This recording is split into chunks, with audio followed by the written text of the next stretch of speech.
Little did she know that it's my mansion. I'm in such a huge mess that I feel so embarrassed to even admit my situation.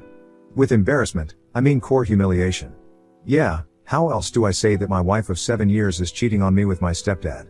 Yes, my wife effed my mother's husband. I'm 38M, married for 7 years to Celia, 38F.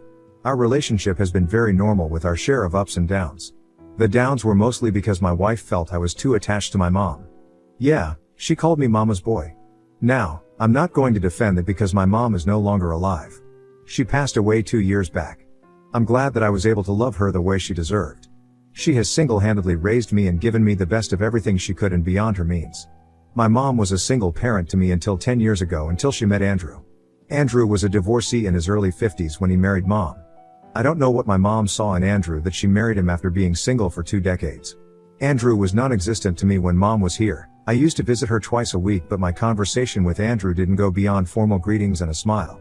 I don't know why I was just not able to accept him as a father figure, but I never showed this to Mom. I was happy that she got a companion in her last days of life. And after her demise, there was no question of Andrew's existence in my life. I didn't even meet him after my mom's funeral, though he was still living in my mom's house. He became a matter of concern for me when I found him sitting with my wife with his arms wrapped around hers. It wasn't a friendly or elderly embrace. I didn't like the body language, or rather I should say their chemistry. It was also weird because of our family dynamics.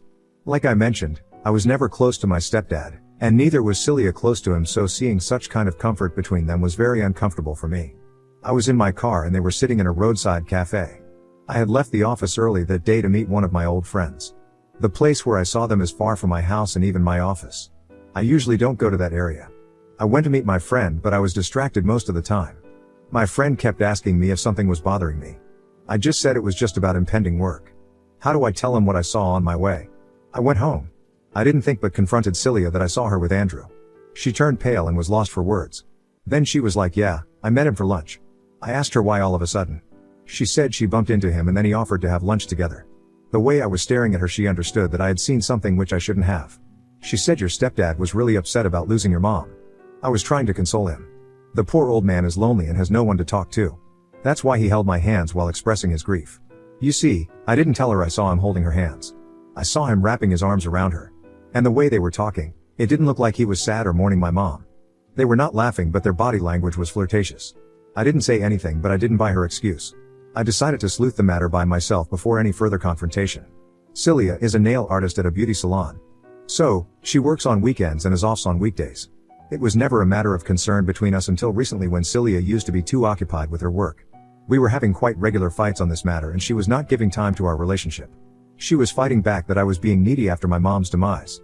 She said that earlier I used to visit my mom twice a week, so Celia's absence didn't bother me so much. She is wrong. I used to visit my mother on weekends and on those when Celia had work. On her off days, I always ensured to return home on time to spend time with her. Previously, she used to fight that I was a mama's boy and now she was saying that I was needy. While all these were still going on, I saw her with my stepdad, and that added to my fury. A few weeks later, it was Thanksgiving. Yes, I'm talking about the last Thanksgiving which just went, and she insisted that we invite Andrew. I was surprised at her direct suggestion. She said Andrew was living alone and had no one, so as an extended family we should invite him. I told her that she never invited them when my mom was alive, and she was like, yeah, because they had each other to celebrate the evening and now that poor old man was alone. Ultimately, I gave in. I actually wanted to see how they behaved in front of me. I won't say they were normal because now that I know the truth. But they didn't do anything which would have caused suspicion if I didn't know the truth. I was silent for most of the time. I was never fond of him and my suspicions about him made me resent his presence. I felt he also understood that I did not like it. Overall, it was an awkward dinner with both of us eating silently and Celia trying to break the silence with some stupid topic only to get a fake smile from both of us. It was getting very difficult for me to live with a heavy heart, so I decided to chalk a plan. I thought of checking her phone, but that didn't work because her phone was locked and I didn't want to get into the details of asking for the password and all because she would get alert. So I came up with another plan. I told Celia that I would be going out of town for a couple of days for work purposes. On the supposed day, I left home early and went to my office normally. But before that, I had planted a GPS device in Celia's car, and I was tracking it remotely. Just before the afternoon, she drove to Andrew's place. I wanted to catch her red-handed, but I was worried that what if I showed up and they were just sitting and chatting? It would be like making a fool of myself. So, I asked my friend, Keith, for help. I told him about my suspicions and requested him to visit Andrew. It was a very safe plan.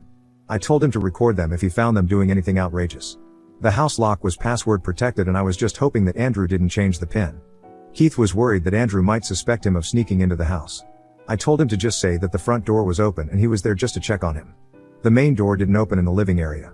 There was a small passage that led to the living room, so there was no one that would suspect him of unlocking the door. After a lot of convincing, he agreed. He went inside but couldn't find them in the hallway.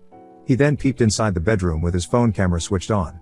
He had kept the phone in his shirt pocket with the camera popping out so that they didn't suspect him. He saw that the two were without clothes cuddling each other. He then cried sorry and left the house before any of them realized. Andrew followed him outside asking him what he was doing there. Keith said that he was just there to check on him, but it's okay, he would come later. He sat inside his car and drove off before any confrontation with Andrew or Celia. But I tell you, my friend is so stupid. Instead of opening the back camera, his front camera was open the whole time and nothing got recorded except Andrew and Celia yelling at Keith's sudden appearance. Anyway, I got the confirmation that I needed. I had already packed 2 sets of clothes and my toiletries before leaving the house that day, so I went to Keith's house. His wife was out of town at her parents' house, so he insisted that I stay with him until all this was sorted. Celia knows that Keith would have told me the truth. She messaged me asking when I would come home. I didn't reply. Yes, I ghosted her. She has been blowing my phone with her endless texts and calls. She thinks I'm out of town for work. It happened 4 days ago. I have contacted a lawyer virtually. I don't want to see her F-king face ever. I'll serve her with the divorce papers and get her evicted from my house. Update 1. It took 10 days for the lawyer to send the divorce papers. Celia was just not ready to sign the papers and wanted a discussion. My lawyer suggested that we go for an out-of-court settlement if possible because that would substantially reduce our time and money. See, I'm a sales guy with a regular job. I have a certain limit in funds that I spend on lawyers and also limited leaves to attend the court case. So I agreed to a meeting in the lawyer's presence. But when I went for the meeting, she insisted on having a private conversation with me. I resisted, but my lawyer asked me to go for it but not say or commit to anything which she demanded. He laid out a certain framework to keep my meeting within it. Like no touching, no hugging, no confessions and all. I felt disgusted at her presence. She tried to hug me but I pushed her away. She said it was all a misunderstanding. After reading so many cheating stories on Reddit, I know what all cheaters say. I was like, yeah sure, you were trying to help out a poor old man from his loneliness, right? She said whatever Keith saw was true and she is not denying it, but it was only cuddling and nothing else. Yes, of course, cuddling without clothes. But this was not enough. What she said next blew my mind. She said she did that to safeguard our future. Really? How the hell? She was like, see, your mom left all her wealth to Andrew and now if he marries someone else, that woman would be entitled to that wealth. Your family's property would go to someone else. I said that's why you effed my stepdad so that you can become my stepmother and take my mother's wealth. Do you see the complexities in this family dynamics? I was feeling dizzy with her BS, so I stormed out of the meeting room. After I came back, my lawyer asked for the details of the conversation and I told him everything. He cracked up for a moment, but he was interested in knowing about the inheritance my mother had left. My mom had left a house that she had inherited from her uncle. It was a huge mansion way beyond my means. Interestingly, Celia always had an eye on that mansion. After our marriage, she even insisted that we move into the mansion. I was happy that Celia wanted to move in with my mother, but no, Celia wanted mom to move out to my apartment and we took up her mansion, but I denied it. It was her house and why should she leave? Celia said that you are the only son of your mom, so that house would come to you, so why not move in there right now? This led to frequent fights between us, so one day I just lied to her that mom had willed that house to Andrew. And you see, what price I had to pay for that lie. Celia went after my stepdad so that she could have the house. There was one more information that Celia didn't know. After mom's demise, I didn't transfer the ownership of the house to my name. I wanted Andrew to live there until he wanted to. By transferring it to my name, it would be like he was living in my property and I'm sure he was not going to like it. Also, the name transfer is expensive and I was running short of money during that time. So I let it be. And glad I did not transfer it because Celia would have been entitled to half of the property during our divorce. Or probably she wouldn't have effed Andrew in that case, I don't know. But a cheater is always a cheater in any situation. Yeah, my mom had willed that house to me, but Celia didn't know that. Celia wanted me to have second thoughts about the divorce. She said that she would soon lure Andrew to gift her that house. And if I don't divorce her, the mansion would be ours. I laughed at her proposal and said no, thank you for the offer, good luck for your mansion. She smirked and said you're losing a lot by this divorce. I smiled and said I don't give a FCK. I don't know if she was really that dumb always or if was she just acting to save her ass from the humiliation, but I don't care. Celia knew that I had no substantial wealth except for the savings in our joint account, which was split and divided between us. I'm feeling so relieved after the divorce was finalized. Any moment if Celia got to know the truth about the ownership of the mansion, she would have never divorced me and I cannot share my mom's inheritance with that WHRE. Celia dug her grave by confessing her intentions behind dating Andrew. Because I was going to use that against her to drive Andrew away from her life. I saw Andrew picking her up from the court and assisting her with all legal matters during our divorce. I was just waiting for the divorce to be over to burst her bubble and then see her reaction. Now that it is done, the next I'm going to do is destroy my love, Celia. Update 2. After my divorce was finalized, I texted the details of Celia's confession to Andrew. He was like, "You know that your mom has willed this mansion to you?"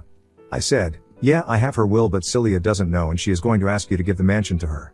I was not doing any good service to him by revealing the truth. I just wanted to burst Celia's bubble. The poor girl was dreaming of having my mom's mansion. Andrew told me that of late Celia was indirectly asking him regarding his will and who was going to get his inheritance, but he never understood her intentions because he didn't have any wealth to his name. I didn't want to have any bro code with Andrew, so I left the conversation in that note. After a while, I got a call from Celia. Usually, I wouldn't have responded to it, but this time I did because I knew what it was about. She was yelling from the other end, "Why didn't you tell me that your mother had willed the house to your name? I was elking this old man's ass, quite literally, to safeguard your property, and you $8 destroyed me instead." I was just laughing at her abuses because it was coming out from a place of hurt. I said, "Thank you so much and good luck with your elking game." I hung up the call and blocked her. A few days later, she called me again from an unknown number, maybe from her friends or colleagues. She told me that Andrew had broken up with her. Somehow he got to know that she was with him just for the inheritance, and now when the truth came out, he dumped her. He called her a greedy whore. She was abusing him and said she was trying to help him cope with the loneliness, yet he turned against her. I don't know why she was still trying to pose herself as a pious woman when her truth had already come out.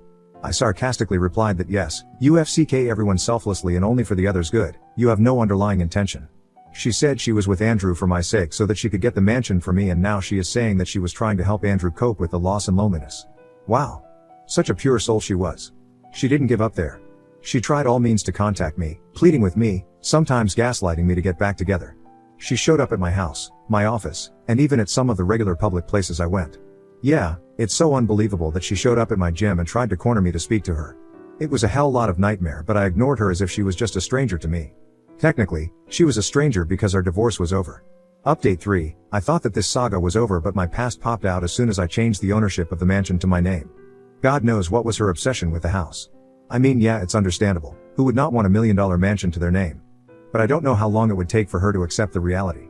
After 6 months of my divorce, I decided to transfer the mansion to my name. As I wrote earlier, I wasn't doing it until then because I didn't have enough savings to spare for that ownership transfer. Now that I was divorced and my expenses were reduced substantially, I was able to save up the transfer amount in 4 to 5 months. Before applying for the transfer, I informed Andrew about it. He was anyway not living in that house anymore after I got to know about his affair with Celia. I didn't ask him to vacate though, but he responded that he would take away his remaining belongings from the house, and he did that. He made me the admin of the locking system of the house. It took a couple of months for the paperwork to be ready, and meanwhile, I got it painted. The lawn and the pool were also not maintained for a long time, so I got all of them cleaned.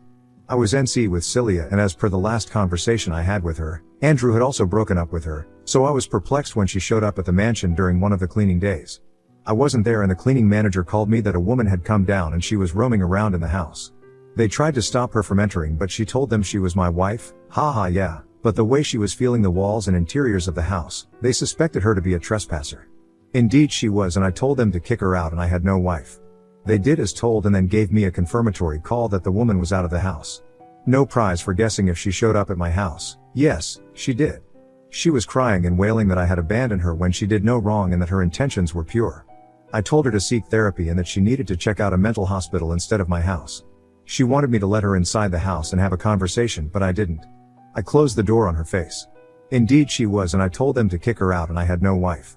They did as told and then gave me a confirmatory call that the woman was out of the house. No prize for guessing if she showed up at my house. Yes, she did.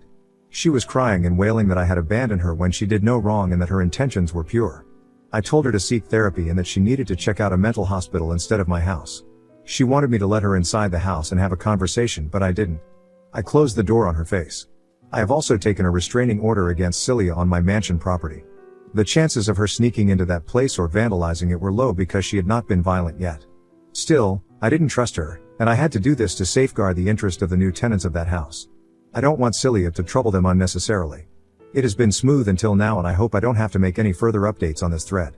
I want Celia's chapter to end so that I can move on with my life. Now on to the next story. Story 2. I am a typical university student just trying to get through finals week. Tonight, after a very stressful day of exams and studying for my ancient literature class, I decided to casually scroll Tinder. It had been a while and I just needed to de-stress. Little did I know, this would cause me more stress than I could have possibly imagined. I swiped right on a girl who was less than a mile away. She was 25, a little older than me, but she was super hot and she seemed into me, so I went with it. She invited me over to her apartment, and she said that she had to go in 20 minutes, so make it fast. Needless to say, we got straight to business, but about 3 minutes after we began, we heard the front door open. She told me to stop, so I stopped and we listened. The footsteps came in our direction and I got pretty scared. I expected it would be like when my parents caught me a few years ago with my ex, and it would be embarrassment all around. Not at all.